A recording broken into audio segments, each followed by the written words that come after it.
പീഡനക്കേസിൽ മുൻ government pleader advocate P G മനുവിന് തിരിച്ചടി 10 ദിവസത്തിനകം കീഴടങ്ങണമെന്ന സുപ്രീം കോടതി. മുൻകൂർ ജാമ്യാപേക്ഷ തള്ളിയ ഹൈക്കോടതി ഉത്തരവിനെതിരായ ഹർജിയിൽ സുപ്രീം കോടതി ഇടപെട്ടില്ല.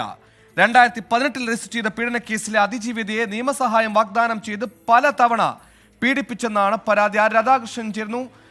എന്താണ് വിശദാംശങ്ങൾ?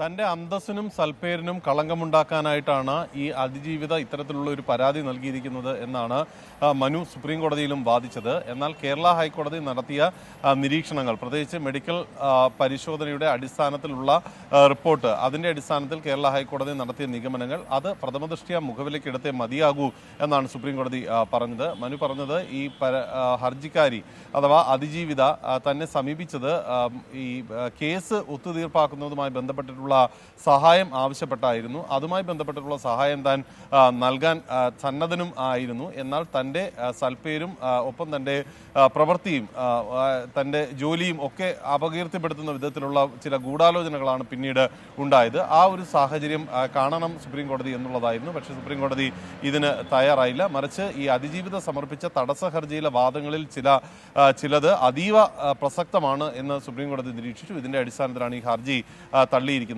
10 ദിവസത്തിനകം മനുവിനോട് ഹാജരാകണം എന്നാണ് ഇപ്പോൾ ആവശ്യപ്പെട്ടിരിക്കുന്നത്.